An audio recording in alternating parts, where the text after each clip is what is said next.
چلیے شروع کرتے ہیں. آیت نمبر 51. ابراہیم علیہ السلام کا ذکر آ رہا ہے.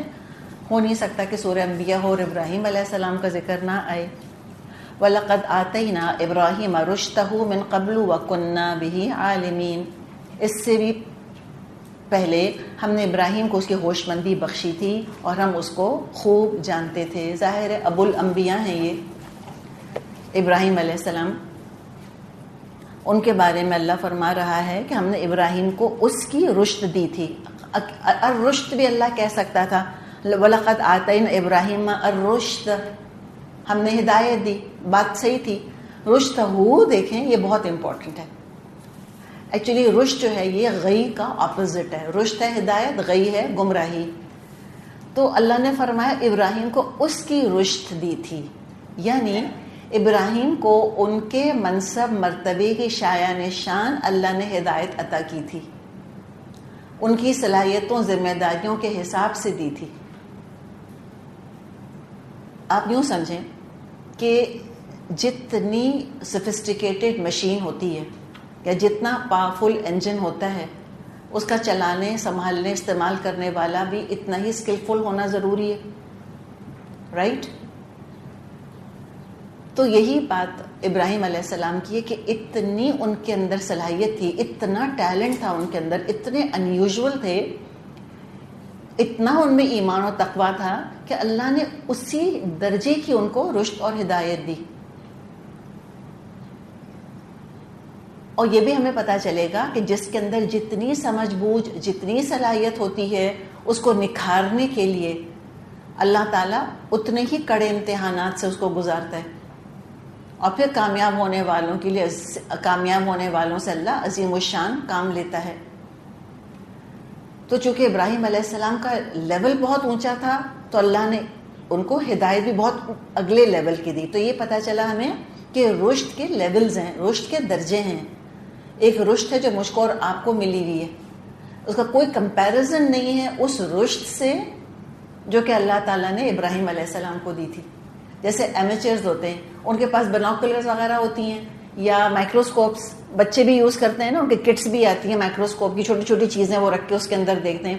ایک وہ مائکروسکوپ ہے, بس یہ بچے کو وہی دینا چاہیے. بچے کو الیکٹران مائکروسکوپ کوئی نہیں پکڑائے گا. الیکٹران مائکروسکوپ کس کے پاس ہوتا ہے؟ وہ تو لیبس کے اندر ہوتا ہے. وہ جو بڑے بڑے کام کرنے والے, ریسرچ کرنے والے, بڑی بڑی ڈسکوریز جن کا مقصد ہے کرنا, ان کو ایکسیس ہوتی ہے اس تک. تو سمجھ آئیے آپ کو بات کہ وہ حقائق جیسے کہ الیکٹران مائکروسکوپ کے نیچے جو نظر آتے ہیں وہ بچے والے مائکروسکوپ میں نظر نہیں آئیں گے. تو جو رشد میرے اور آپ کے پاس ہے وہ ایسی ہی ایمیچرش ہے. جو حقائق ہیں مجھ کو اور آپ کو نظر آ رہے ہیں وہ اس طرح نظر نہیں آ رہے جس طرح کہ ابراہیم علیہ السلام کو حقائق نظر آتے تھے. ان کے میگنیفیکیشن کی تو لیول ہی کچھ اور تھی.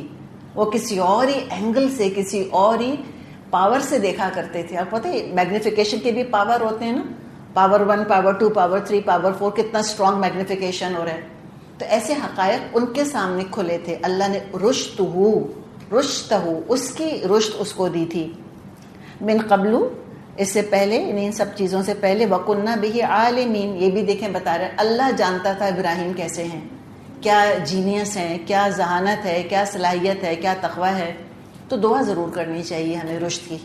یہ دعا ہے نبی اکرم صلی اللہ علیہ وسلم کی کہ اللہم الہمنی رشدی واعذنی من شر نفسی. اللہ مجھ کو میرے حصے کی رشد عطا کر دے, الہام کر دے. اللہ میرا رشد مجھ کو دے دے اور اللہ مجھ کو میرے نفس کے شر سے بچا لے. اچھا, اب ان کی زندگی کے ابتدائی دور کا ذکر آ رہا ہے. اذ قال لأبیہ وقومہ, جب کہا ابراہیم علیہ السلام نے اپنے والد سے اور اپنی قوم سے. انہیں رشد کا اظہار کیسے ہوا کہ جو آبزرویشن کر رہا ہے انسان, جو اسٹارٹ کویسچننگ کہ ہو کیا رہا ہے میرے چاروں طرف. تو ہم نے یاد ہے پہلے بات کی تھی کہ فطال علیہم العمر, ان کے آباء و اجداد کو عمر بہت لمبی دے دی گئی, ان کو دن لگ گئے. تو ہم نے بات کی تھی کہ ہمیں دین ایڈیٹنگ کی ضرورت ہے.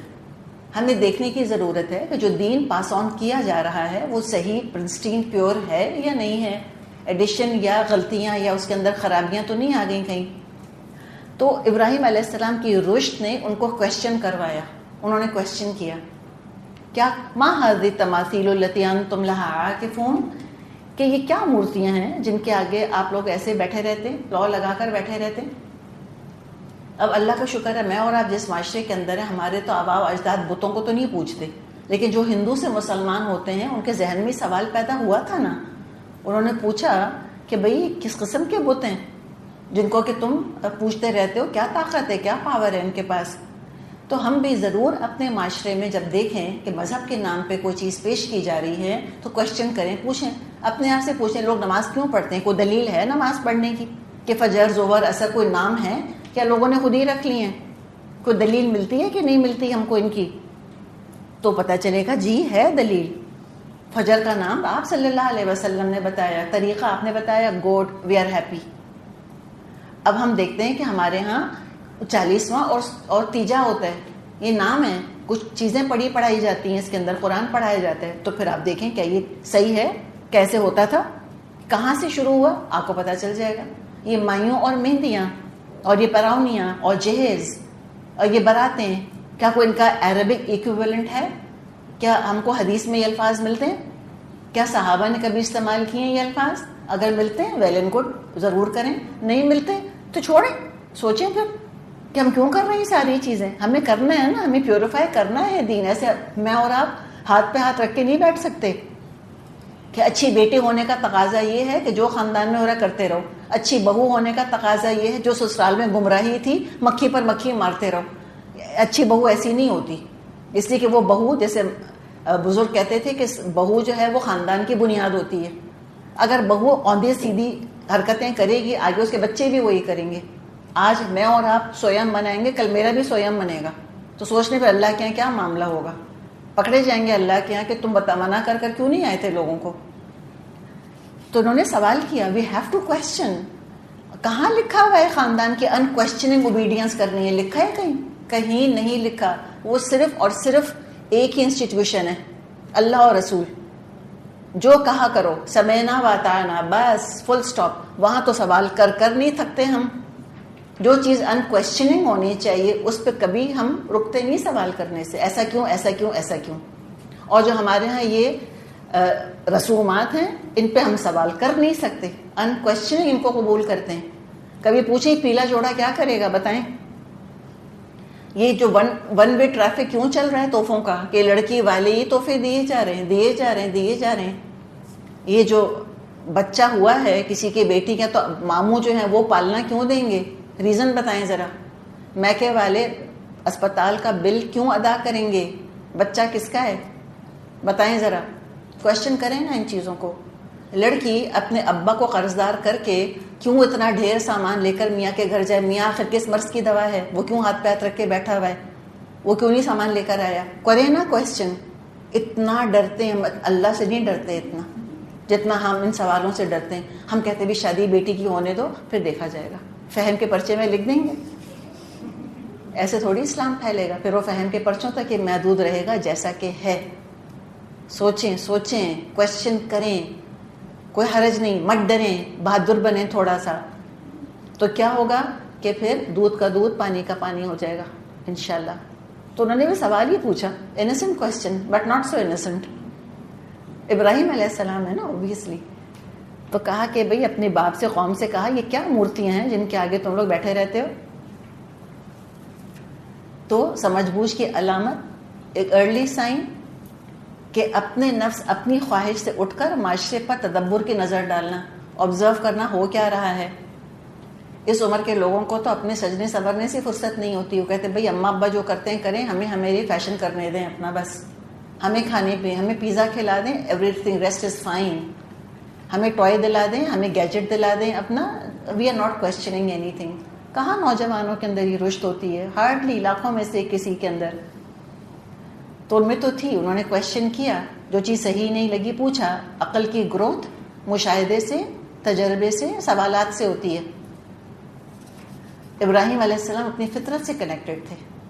ان کی عقل فطرت گواہی دے رہی تھی کہ جو ہو رہا ہے بڑا غلط ہو رہا ہے. اور رشد دیکھیں کیا, کہ دوسروں کو اپنا موقف بیان کرنے کا موقع دیا. یہ بھی ان کی رشد تھی, عقل مندی. ون وے کانورسیشن نہیں کر رہے, ان کو بھی انوالو کر رہے ہیں, ان کو بھی بولنے کا موقع دے رہے ہیں. ان کا پوچھا کہ تم یہ کام کیوں کرتے ہو. اس سے رشد میں اضافہ ہوتا ہے. پتہ ہے لوگوں سے بات بہت کرنی چاہیے. بعض لوگ ایسے ہوتے ہیں وہ جہاں بیٹھتے ہیں وہ دوسروں سے پوچھنے لگتے ہیں, اچھا آپ کیا کرتے ہیں, آپ کیا کرتے ہیں, آپ کہاں رہتے ہیں. تو پھر ان کا جو ہے علم بڑا بڑھ جاتا ہے, پریکٹیکل قسم کا, خالی کتابی علم نہیں ہوتا, انسانی علم ہوتا ہے. ٹیکسی میں بیٹھیں گے, ٹیکسی ڈرائیور سے باتیں شروع کر دیں گے, کتنے کما لیتے ہو, مہینے میں کتنی کمائی ہوتی ہے, کہاں سے آئے ہو تم, گھر میں کتنے افراد ہیں, کہاں تک پڑھے ہو, کب سے آئے ہوئے ہو, یہ باتیں شروع کر دیں گے. یا کسی دکان پر جائیں گے, دکاندار سے پوچھنے لگیں گے. پلمبر آئے گا, پلمبر کا انٹرویو لینے بیٹھ جائیں گے. تو لوگ بھی بڑے خوش ہوتے ہیں اپنے بارے میں بتاتے ہوئے. تو اس طرح انفارمیشن بڑی کامن سینس آ جاتا ہے لوگوں میں.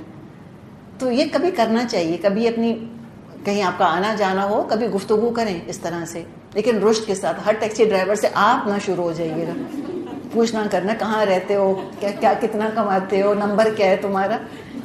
پلیز ذرا تھوڑا سا رشد کے ساتھ. یہ سارے سوال میں نہیں پوچھتی ٹیکسی ڈرائیور سے, میرے ہسبینڈ پوچھتے ہیں, ان کو بہت شوق ہے سب سے پوچھنے کا. تو انہوں نے بھی سوال, یعنی معاشرے کو کویشچن کیا کہ اچھا, ان کو بھی جواب دینے کا موقع دیا. اس سے ہوتا کیا ہے, جس کو ہم انگلش میں کہتے ہیں نا کہ we know where they are coming from, ان کا پریمیسز کیا ہے, ان کے پیرامیٹرز کیا ہیں سوچنے کے. تو اگلے کا نقطۂ نظر ضرور پتہ چلانا چاہیے, معلوم ہونا چاہیے. اچھا انتم لہا عاکفون, اس سے کیا پتہ چلا کہ تم جس پر فوکس کر کے بیٹھے رہتے ہو, پتہ یہ چلا, کیا پتہ چلا, خود نہیں کرتے تھے, ورنہ کہتے نحن لہا عاکفون, ہم اس پر فوکس کر کے بیٹھے رہتے ہیں. ینگ ایج میں بھی کبھی بتوں کی پوجا نہیں کری. آپ پوچھیں مہندی کی رسم میں ساری لڑکیاں ایک دولہا کی ایک انگلی پکڑ کر کیوں لٹک جاتی ہیں, وائے انتم لہا عاکفون, تم سب کیوں آخر اس کے اوپر جم گئے ہو, اور کیوں سے ہاتھ پھیلا پھیلا کر نیک مانگتی, شرم کیوں نہیں آتی, why, where is there dignity, where is there grace. پوچھیں نا کہ عورت کی عزت پھر کہاں ہے. تو چند چیزیں ہیں جو خالی پوائنٹ آؤٹ کی, ورنہ تو کہانی ہے پوری میرے پاس, لیکن چھوڑے, رشد کا تقاضا ہے کہ ہم تفسیر پوری کریں. اچھا جواب کیا دیا لوگوں نے, قالو, کہنے لگے, وجدنا آباءنا لہا عابدین. انہوں نے جواب دیا ہم اپنے باپ دادا کو ان کی عبادت کرتے پاتے ہیں, ہم نے اپنے باپ دادا کو ان کی عبادت کرتے پایا. تو تماثیل کا مطلب امیجز. اس سے یہ بھی پتہ چلا کسی تصویر سے تبرک لینا عبادت ہی کی شکل ہے, کہ ہو سکتا ہے کہ ہماری کسی سے عقیدت ہو. لوگ نیک ہوتے ہیں دنیا میں, لوگوں کی رہنمائی کرنے والے مرشد ہوتے ہیں دنیا میں, ٹھیک ہے. اگر میں آپ کہوں کہ ڈاکٹر صاحب سے پڑھا ہوا ہے, ان سے بہت رہنمائی لی, اللہ نے ان کو ذریعہ بنایا. اب امیجن کریں کہ وہ ڈاکٹر اسٹار کا کوئی اسٹوڈنٹ ہے, ڈاکٹر اسٹار کی تصویر اتنی بڑی فریم کر کے گھر میں لٹکا لیتا ہے, اور روز اس پہ پھولوں کا ہار چڑھاتا ہے, اور جب کوئی مشکل آتی کھڑا ہو جاتا ہے ان کے سامنے. اب وہ کیا کر رہا ہے, وہ شرک کر رہا ہے. ہم نہیں کر سکتے, یہ تصویروں کو عبادت کا ذریعہ نہیں بنایا جا سکتا کہ سوچیں کہ فلاں کی تصویر لگی ہے, اس کی برکت سے پھر یہ ہمارے مسئلے حل ہو جائیں گے. یہی دراصل شرک ہے سارے کا سارا. تو قوم سے جب پوچھا تو قوم نے کہا کہ ہم نے تو آباء و اجداد کو ان کی عبادت کرتے پایا ہے. اندھی تقلید ہے, سارے ادیان اسی بلبوتے پر ہیں.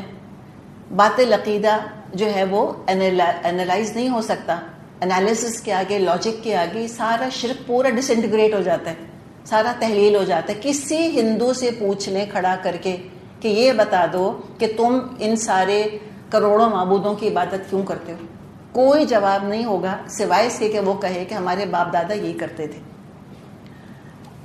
ایک دفعہ کسی ہندو خاتون سے ملاقات ہوئی, تھوڑی بہت ان سے بات ہوئی, سالوں پہلے کی بات ہے.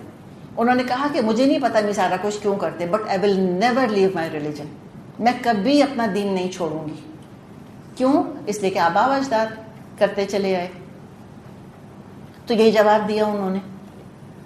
ان کا ڈیفنس میکینزم کیا تھا کہ باپ دادا کی تعظیم کے پیچھے چھپ جائیں. چلے اگر مشرک یہ بات کہتے ہیں کہ ہم نے اپنے آباء و اجداد کو یہ کرتے پایا, تو چلیے ٹھیک ہے, ہم افسوس تو کرتے ہیں ان کے اوپر. اس سے زیادہ افسوس بعض دفعہ مسلمانوں پر ہوتا ہے جب ان سے یہ پوچھا جائے کہ تم اسلام پر کیوں ہو. کسی 20 سال کے نوجوان لڑکی یا لڑکے سے پوچھیں کہ یہ بتاؤ کہ تم کیوں مسلمان ہو, کیا جواب دیں گے وہ؟ ہم نے اپنے آبا و اجداد کو مسلمان پایا، اس پہ زیادہ رونا چاہیے ہم کو کہ تم اس لیے مسلمان ہوگی، وہ بورن اے مسلم، بس کبھی چھان پٹک نہیں کری، کبھی غور و فکر نہیں کیا، کبھی اسلام ارن کرنے کی، اسٹڈی کرنے کی کوشش نہیں کری، اتنا کچھ پڑھ لیا تم نے. تو ہمیں ایمان خود حاصل کرنا چاہیے اسلام اور خاندانی روایت کو، تاکہ ہم چھان پھٹک کے الگ کر سکیں. ہمارے اسلام میں جو اتنی ان اسلامک پریکٹسز آ گئی ہیں وہ اسی لیے آ گئی ہیں کہ اگلی نسل نے آنکھ بند کر کے پچھلی نسل سے پورا پیکج لے لیا. اس پیکج کے اوپر لکھا ہوا تھا لیبل اسلام، اور ہم نے کبھی اس پیکٹ کو کھول کے نہیں دیکھا، ہم نے جاننے کی کوشش نہیں کری کہ واقعی انہوں نے اسلام دیا بھی ہے کہ نہیں ہم کو. ورنہ اسلام کے ساتھ کچھ اور غیر اسلامی چیزیں تو ملا جلا کر نہیں دے دیں. ہر پیکٹ کے بارے میں کہتے ہیں کہ وہ محتاط رہے ان پیکٹوں سے، کچھ نہیں پتا کیا ہے اس کے اندر. ایک اسلامی رہ گیا کہ آنکھ بند کر کے قبول کر لیتے ہیں، اور اس کے اندر جو چاہا انہوں نے ایڈ کر دیا. اور پھر لڑکیاں بھی اپسیٹ ہونے لگ گئیں اور لڑکے بھی الگ اپسیٹ ہونے لگ گئے، اور پھر اسلام سے بدظن ہو گئے. قصور ان کا اپنا کیوں نہیں انہوں نے چیک کیا کہ جو ان کو اسلام کے نام پہ دیا گیا وہ اسلام تھا بھی یا نہیں تھا. تو ابراہیم علیہ السلام کے جد امجد تو ہوں گے صحیح دین کے اوپر، ظاہر ہے نوح علیہ السلام کے ساتھ جو ان کے بیٹے تو ان کی اولاد ہوں گے، لیکن بگڑ کے شرک پر جم گئے، توحید بھول گئے. اس لیے کسی نے زحمت ہی نہیں کری پتہ کرنے کی کہ جو عقیدہ ہم کو دیا جا رہا ہے وہ صحیح ہے بھی کہ نہیں ہے. تو ابراہیم علیہ السلام نے کہا قال لقد کنتم انتم وآباؤکم فی ضلال مبین، کہا کہ تم بھی گمراہ ہو، تمہارے باپ دادا بھی سری گمراہی میں پڑے ہوئے تھے. کانا کے اندر دوام ہے، کنٹینیوٹی ہے. فی کا لفظ دیکھیں، فی ضلال مبین. فی ہوتا ہے کسی چیز کے اندر داخل ہونے کو، ڈوبے ہوئے ہو، بھٹک گئے ہو. پورے خلوص سے یہ فرمائیے بات، پریشانی ہو گئی تھی قوم کس طرف جا رہی ہے. غلط عقیدے کے ساتھ بہت سی عملی گمراہیاں شامل ہو گئی تھیں. تو ہمت اور بہادری سے اور اعتماد سے اور درد مندی سے حق کو پیش کر رہے ہیں، ہمدردی خیرخواہی کے ساتھ، اور اس انداز میں کہ فی ضلال مبین. اس میں حقارت نہیں ہے، اس میں ارجنسی ہے. محسوس ہو رہا ہے کہ ان بٹوین بہت کچھ سمجھانے کی کوشش کری. یعنی 2 آیتیں تو یہ ساتھ ساتھ ہیں، لیکن اس میں زمانی وقفہ بہت ہے. بہت سمجھایا ہوگا ان کو. سمجھاتے سمجھاتے ہم جب ڈیسپریٹ ہونے لگتے ہیں تو ہم کہتے ہیں بھائی خدا کے واسطے باز آ جاؤ، بہت بڑی غلطی کر رہے ہو، ایسے کہتے ہیں نا پھر ہم. تو یہ ان کا طریقہ ہے کہ باز آ جاؤ، کتنی بڑی غلطی کر رہے ہو، مینیفسٹ ایرر میں ہو تم لوگ. قالوا، لوگوں نے کہا اجئتنا بالحق ام انت من اللاعبین، تم ہمارے سامنے اصلی خیالات پیش کر رہے ہو یا مذاق کرتے ہو ہم سے. یعنی پتہ یہ چلا کہ ابراہیم علیہ السلام سے پہلے نسل در نسل جو یہ ریڈیکولس عقیدہ چل رہا تھا، کبھی کسی نے اس مزے کا خیز عقیدے کو، ان دیویوں کو، دیوتاؤں کو کوشچن ہی نہیں کیا تھا. Absolute absence of criticism. اور یہ بھی ہمارے ہاں بزرگوں کی عزت کے نام پہ ہمارے ہاں پہ یہ چیز آ گئی ہے. ہمارے یہاں بھی 2 ایکسٹریمز ہیں، یا تو بالکل بڑوں کی عزت نہیں کرنی، ماں باپ کا بھی مذاق اڑانا ہے، ان کو بھی صاف کورا جواب دینا ہے، نافرمانی کرنی ہے. اور دوسری انتہا یہ کہ سب بڑوں کی باتوں کو چپ چاپ قبول کرو. ہم بڑوں کی کسی بات پہ تنقید نہیں کر سکتے. اسلام ہمیں ان دونوں انتہاؤں سے نکالتا ہے.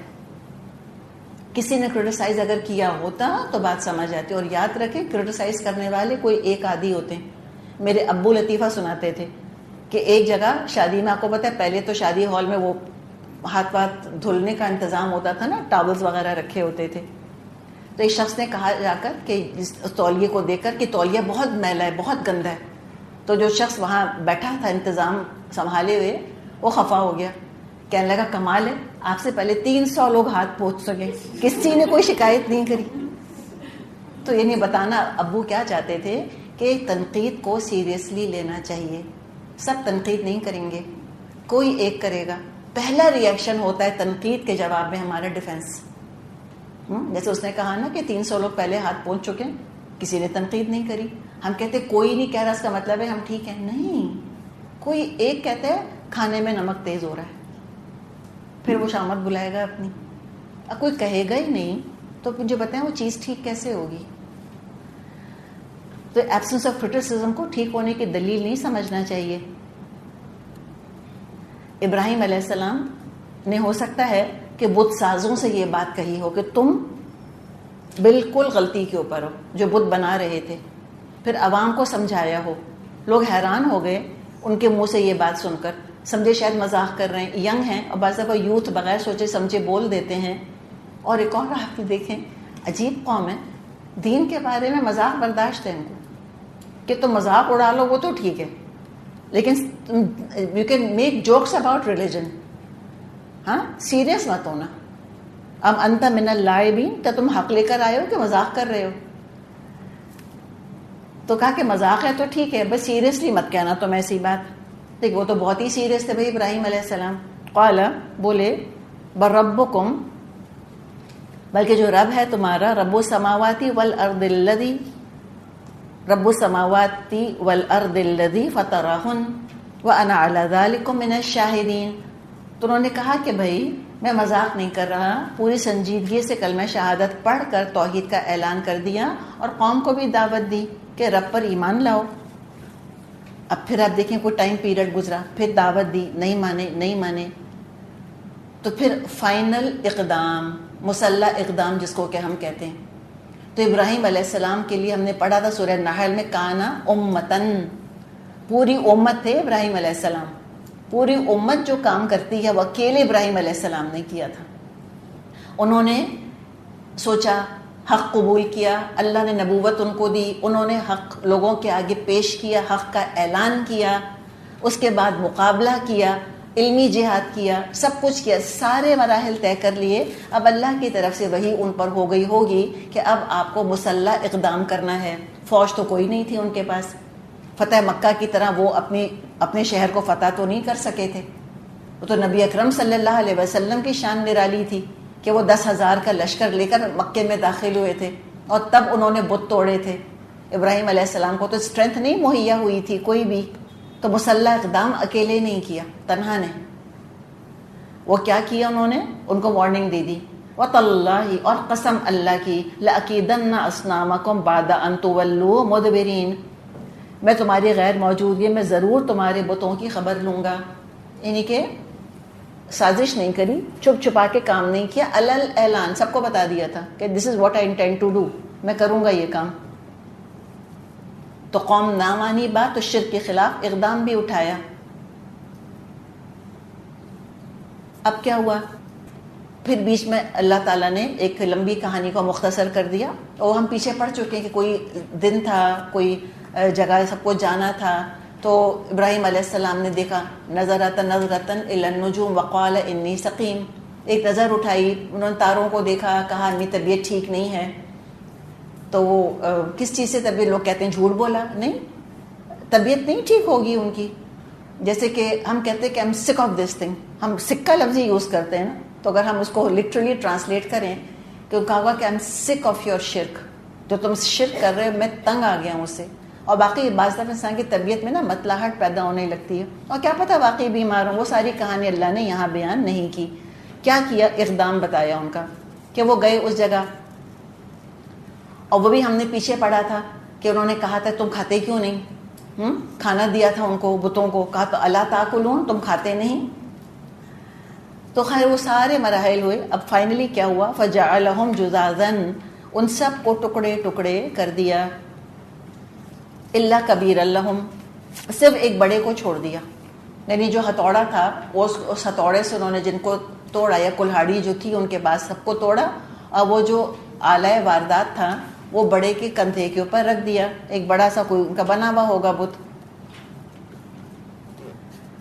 کہ لوگ آئیں گے اور پوچھیں گے اس سے، لعلہم الیہ یرجعون، شاید وہ اس کی طرف رجوع کریں، بتائیں وہ ان کو کہ بھئی کیا ہوا، کس کی کارستانی ہے. تو ان کو پتا تھا کہ جب قوم آئے گی تو ان کو حجت قائم کرنے کا موقع مل جائے گا. دیکھیں بہادری، دیکھیں یہ اقدام کر کے غائب نہیں ہو گئے. تو انبیاء کی شان کی کبھی نہیں تھی کہ گوریلا وارفیئر کریں، چھپ چھپ کے اقدام کریں، اوپر سے کچھ بنے اندر سے کچھ بنے. انہوں نے پہلے ہی اعلان کر دیا تھا، اللہ نے وحی کے ذریعے بتا دیا ہوگا ان کو، قدم قدم پہ اللہ انبیاء کی رہنمائی فرماتا تھا. تو کہا ہوگا تمہیں یہ کام کرنا ہے. اور پھر بہادری دیکھیں، کھڑے رہے ان کو، اس وائلنٹ کراؤڈ کو فیس کرنے کے لیے. امیجن کریں کوئی جا کر داتا گنج بخش کا مزار توڑ دے یا یہاں پہ عبداللہ شاہ غازی کا مزار توڑ دے اور پھر کھڑا رہے وہاں پر کہ ٹھیک ہے لوگ آئیں گے تو میں فیس کروں گا ان کو. یہ اعتماد، یہ کانفیڈنس، یہ بہادری، یہ آنیسٹی اور دیانت. لوگ آئے، قالو بولے، من فعل هذا بآلهتنا انه لمن الظالمین. انہوں نے اپنے بتوں کا حال دیکھا تو کہنے لگے ہمارے خداؤں کا یہ حال کس نے کر دیا، بڑا ہی کوئی ظالم تھا. یعنی پہلی دلیل کیا مل گئی ان کے اپنے قول سے کہ جس پر ظلم ہو، جو خود مظلوم ہو، وہ دوسروں کو ظلم سے کیا بچائے گا. تو یہ کیا خدا ہوا تمہارا جس کے اوپر ظلم ہو رہے. تو انہوں نے اس طرح سے سوال کرنے شروع کیے اور بہت حیرت اور تعجب اور غصے کا اظہار کیا. اور اب بھی اللہ کے بندے نہیں سوچتے، اب بھی آج بھی 4,500 سال بعد بھی یہی ہو رہا ہے کہ جو اپنا دفاع نہیں کر سکتے وہ تمہاری کیا حفاظت کریں گے. کسی نے کہا ہے نا، جو کروٹ بدلنا نہیں جانتے آپ انہیں مشکل کشا مانتے ہیں. جو قبروں میں بے حس و حرکت ہڈیوں کا ڈھانچہ بنے پڑے ہیں ان کو سمجھتے ہیں کہ یہ ہماری بگڑی بنا دیں گے. آج بھی یہی حال ہے. اچھا، اب جب یہ ذکر شروع ہوا کہ بھی کس نے کیا ہمارے معبودوں کے ساتھ یہ معاملہ، اب کہا انہوں نے قالوا سمعنا فتى يذكرهم يقال له ابراہیم. بعض لوگ بولے ہم نے ایک نوجوان کو ان کا ذکر کرتے سنا تھا جس کا نام ابراہیم ہے. اب دیکھیں ایگزیکٹلی یہی انداز آیا تھا نبی اکرم صلی اللہ علیہ وسلم کے لیے کہ کیا یہ وہ شخص ہے جو تمہارے معبودوں کا ذکر کرتا ہے.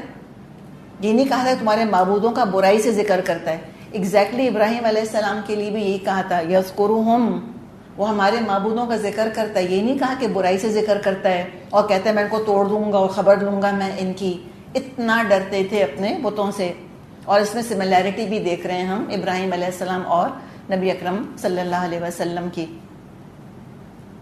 اور شکل صورت میں بھی آپ بہت ملتے تھے ابراہیم علیہ السلام سے. جب آپ معراج کے موقع پہ ان سے ملے اور ڈسکرائب کیا تو کہا کہ وہ تمہارے صاحب سے بہت ملتے تھے.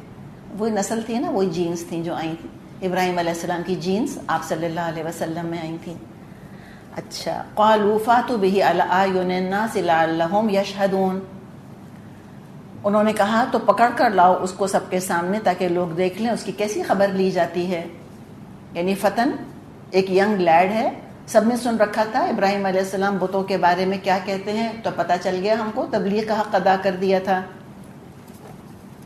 تو کہا کہ چلو اب قوم فیصلہ کرے گی، ابراہیم کو سب کے سامنے لے کر آؤ، کھلی پنچایت کھلی کچہری میں فیصلہ ہوگا. اور فیصلہ کیا ہوگا کھلی کچہری میں؟ فیصلہ تو آلریڈی کر چکے تھے. جرم ثابت ہوگا اور عبرتناک سزا سب دیکھیں گے. اب کنفیشن کروا رہے ہیں تو اس وقت جو مذہبی رہنما تھے انہی کو سزا مقرر کرنے کا حق حاصل تھا. وہی پنش کیا کرتے تھے، وہی کوٹ ہوا کرتے تھے. اب بلائے ابراہیم علیہ السلام کو آ گئے. قالو، لوگوں نے پوچھا اانت فعلت هذا بآلهتنا یا ابراہیم، کیوں ابراہیم، کیا تو نے ہمارے خداؤں کے ساتھ یہ حرکت کی ہے؟ قال، جواب دیا انہوں نے، بل فعلہ کبیرہم هذا فاسألوہم ان کانوا ینطقون.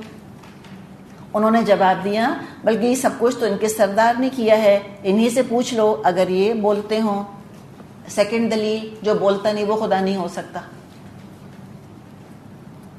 تو ان کی غلطی واضح کرنے کے لیے، ان کی عقل جگانے کے لیے کہا کہ ان کس بڑے نے یہ کام کیا ہے، اور حوصلہ دلائے کہ ذرا پوچھو تو اس سے کہ بھئی کیا بیتی تمہارے اوپر. کیا اس کو جھوٹ کہیں گے ہم؟ ہرگز نہیں. ہم محاورے میں کہتے ہیں کہ دیواروں کے کان ہوتے ہیں، کیا یہ جھوٹ ہے؟ دیواروں کے کان ہوتے ہیں، یعنی کہ باتیں سیکرٹ نہیں رہتی، ادھر سے ادھر ہو جاتی ہیں. تو حجت پوری کرنے کے لیے کہہ رہے ہیں کہ پوچھو نا ذرا اس سے کہ کیا بیتی، چھوٹوں کے ساتھ کیا ہوا. تم اتنے بڑے خدا یہاں بیٹھے تھے، تم نے کیوں نہیں چھوٹے خداؤں کو بچایا؟ اگر یہ بولتے ہوں فرجعوا الى انفسهم فقالوا انکم انتم الظالمون. پھر اپنے ضمیر کی طرف لوگ پلٹے اور خود ہی دل میں کہنے لگے کہ واقعی تم خود ہی ظالم ہو. ضمیر پکار اٹھا کہ غلطی تمہاری ہے، تم اللہ کے ساتھ بلا وجہ بے اختیار ہستیوں کو شریک کر رہے ہو.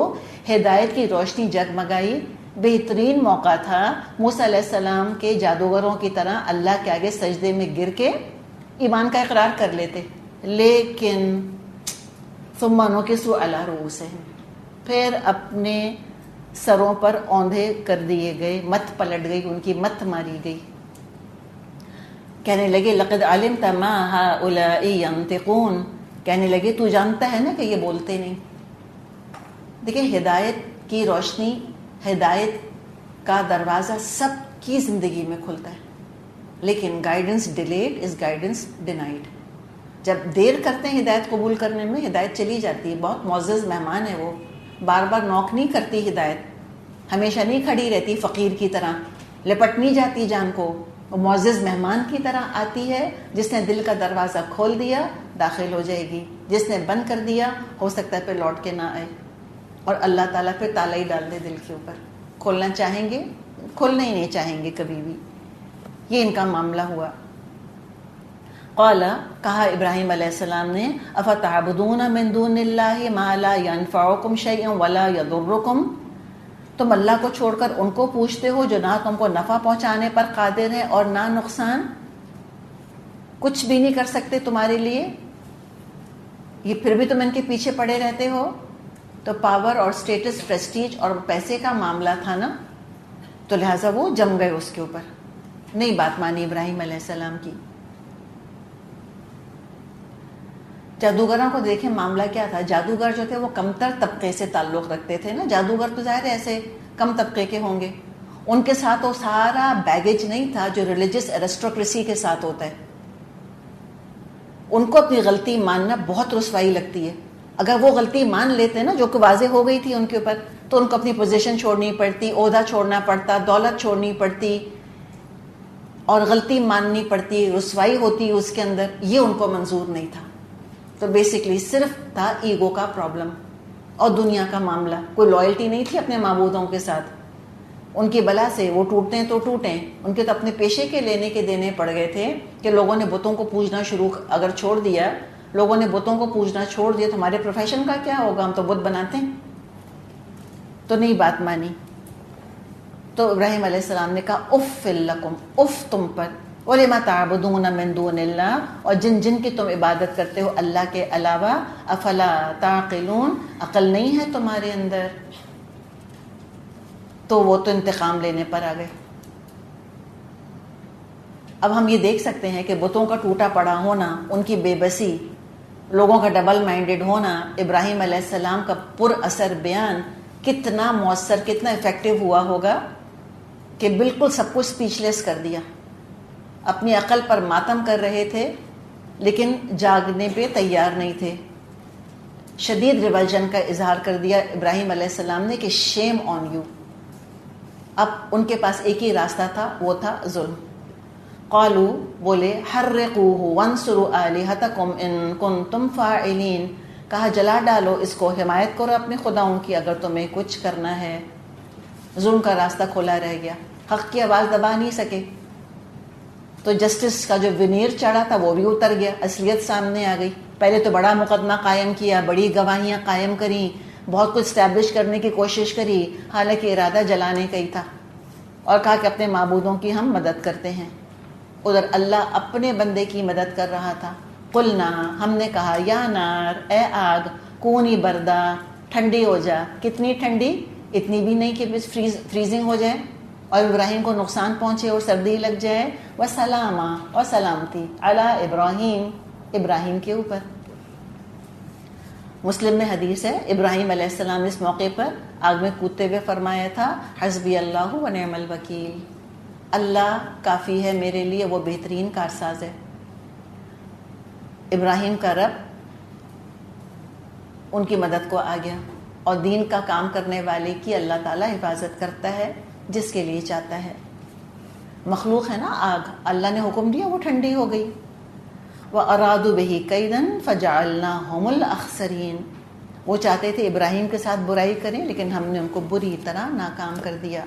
ہر معاملے میں قوم ناکام رہی، ہر معاملے میں. نہ بتوں کی عظمت ثابت کر سکے بلکہ سخت امبیرس ہوئے. نہ بادشاہ اپنی خدائی ثابت کر سکا بلکہ اسپیچ لیس ہو گیا. آگ تک نے ابراہیم کو جلانے سے انکار کر دیا. اور ابراہیم علیہ السلام صحیح سلامت اپنے بھتیجے لوط علیہ السلام کے ساتھ شام کی طرف ہجرت کر گئے. اس کا ذکر انشاءاللہ ہم آگے کریں گے. چلیں، سبحانک اللہم و بحمدک نشہد ان لا الہ الا انت نستغفرک و نتوب الیک. السلام علیکم ورحمۃ اللہ وبرکاتہ.